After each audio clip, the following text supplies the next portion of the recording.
Hello, అందరూ బాగున్నారా friends? మనందరికీ ఎంతో ఇష్టమైన మన వినాయక చవితి వచ్చేసింది కదా. సో దానికోసం మనం మట్టి వినాయకుడిని చేసుకుందాం ఫ్రెండ్స్. మట్టి వినాయకుడిని చేసుకోవడం కోసం నేనైతే మోడలింగ్ క్లేని తీసుకున్నాను. సో ఇలా మోడలింగ్ క్లే తీసుకుని రౌండ్స్ చేసి పక్కన పెట్టుకున్నానండి. రౌండ్స్ ఎందుకు చేసుకుని పక్కన పెట్టుకున్నానంటే కొంచెం ప్రాసెస్ అనేది ఈజీగా ఉంటుంది. నేను ఫస్ట్ టైం చేస్తున్నాను కాబట్టి సో నాకేంటంటే కొంచెం ప్రాసెస్ ఈజీగా చేసుకోవడం కోసం ఇలా సాఫ్ట్గా చేసుకుని పక్కన పెట్టుకున్నాను. సో వినాయక చవితి అంటే ఎవరికి ఇష్టం ఉండదు, అందరికీ ఇష్టం ఉంటుంది కదా. ఇది ఏంటంటే సింగిల్గా ఉన్న వాళ్ళు చేసుకోవచ్చు, వైఫ్ అండ్ హస్బెండ్స్, చిన్నవాళ్ళు పెద్దవాళ్ళు అందరం కలిసి చేసుకునే పండగ కదా. సో ఈ వినాయక చవితి మీ అందరి జీవితాల్లో విఘ్నాలు తొలగించి సుఖ సంతోషాలు ప్రసాదించాలని ఆ గణనాథుణ్ణి ప్రార్థిస్తూ మీకు మీ కుటుంబ సభ్యులందరికీ వినాయక చవితి శుభాకాంక్షలండి.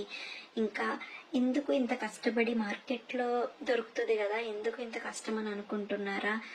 లేదండి, నా చేతులతో నేను చేసుకునే దాన్ని పూజ చేసుకుంటే నాకు ఆ సాటిస్ఫాక్షన్ అంటే చాలా ఇష్టం.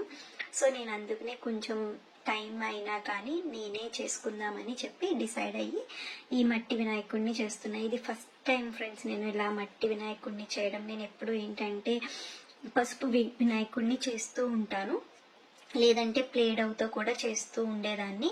కానీ ఏంటంటే ఈసారి నాకు మట్టి వినాయకుడిని చేసుకుందాము అని చెప్పి నాకు ఎందుకో అనిపించి ఇంకా ప్రాసెస్ అయితే స్టార్ట్ చేశాను. సో నేను అంత ఈజీ కాదు అని ఎక్స్పెక్ట్ చేస్తూ ఏదో వస్తుందిలే అన్నట్టు స్టార్ట్ చేశాను, కానీ అవుట్కమ్ అయితే నాకు చాలా బాగా నచ్చింది.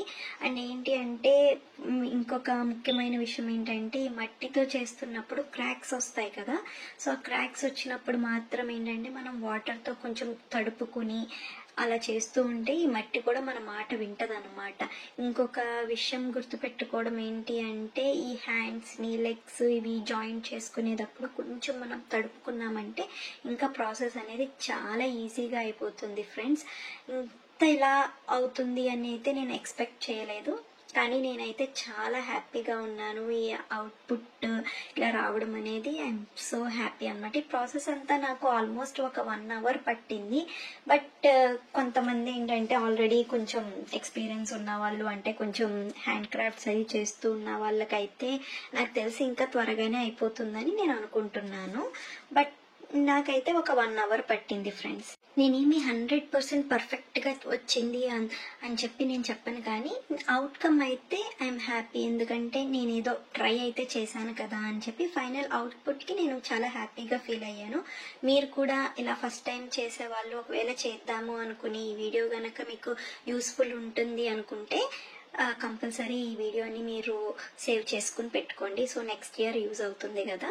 సో మీకైతే మీరు ఇంకా నా ఛానల్ని సబ్స్క్రైబ్ చేయని వాళ్ళు ఉంటే please subscribe to my channel friends. నేను ఈ ప్రాసెస్ అంతా అయ్యాక కూడా నేను ఇంకా దీనికి కలరింగ్ కూడా చేశాను. బట్ కలరింగ్ అయితే అవసరం లేదనుకుంటా, బట్ నేనైతే కలరింగ్ అది కూడా చేద్దాము, సరే కొంచెం ఫన్ ఉంటుంది కదా, అలా కొంచెం కలర్ఫుల్గా ఉంటుంది డెకార్ చేసినప్పుడు, బ్యాక్ డ్రాప్కి అంతా సెట్ అవుతుంది అని చెప్పి కొంచెం కలరింగ్ కూడా చేశాను. బట్ కలరింగ్ చేస్తున్నప్పుడు మీరు గుర్తుపెట్టుకోవాల్సిన విషయం ఏంటంటే వినాయకుడిని చేసిన తర్వాత అది కంప్లీట్గా డ్రై అవ్వాలి. అలా డ్రై అయిన తర్వాతనే మీరు కలరింగ్ అనేది స్టార్ట్ చేయాలి. అలా చేసినప్పుడు మాత్రమే ఏంటంటే ఆ లుక్ అనేది కూడా బాగుంటుంది. లేదంటే ఆ మట్టితో మనము డ్రై అవ్వకుండా చేస్తే అంత క్లమ్జీ అయిపోతుంది. సో అండ్ ఇంకొకటి ఏంటి అంటే ఒక కలర్ వేసిన తర్వాత ఇంకొక కలర్కి కూడా మీరు కంపల్సరీ అది డ్రై అయిన తర్వాతే వేసుకోవాలి. నేను ఇక్కడ మీకు కామెడీ అనిపించవచ్చు, నేను ఇక్కడ ఏంటంటే ఐస్కి నా ఐ లైనర్, ఇంకా ఏంటంటే బొట్టు పెట్టడానికి నా లిప్ లైనర్ కూడా తీసి ఆ లిప్ లైనర్తో నేను బొట్టు అయితే పెట్టాను. ఇలా నా దగ్గర ఉన్న ఐటమ్స్తోనే డెకర్ అయితే చేశాను ఫ్రెండ్స్. ఇంకా ఏంటి అంటే కొంచెం స్వామివారికి అలంకరణ కోసం హారం కోసం ఏమో చిమ్కీల్ది యూజ్ చేశాను. ఇంకా ఉన్న లిప్ లైనర్ని పారాణి లాగా నెయిల్స్కి నెయిల్ పాలిష్ లాగా కూడా పెట్టాను. ఇంకా కొంచెం కిరీటానికి నేను చిప్స్ అవి కూడా అతికించాను. ఫైనల్ అవుట్పుట్ అయితే ఇలా వచ్చింది. బ్యాక్ డ్రాప్ అంతా కూడా నేను ఇలా అయితే సెట్ చేసుకున్నాను ఫ్రెండ్స్. ఇంకా మనందరికీ తెలిసిందే పండగ అంటే పిండి వంటలతో అయితే స్టార్ట్ చేశాను. నెక్స్ట్ రోజు మార్నింగ్ చేసుకుని ఇలా స్వామివారిని అయితే ఇలా డెకార్కి ఇలా సెట్ చేసుకున్నాను. మీ అందరికీ నచ్చిందని నేను అనుకుంటున్నాను ఫ్రెండ్స్. మీకు ఈ వీడియో నచ్చినట్టయితే please like, share and subscribe to my channel. Thank you for watching.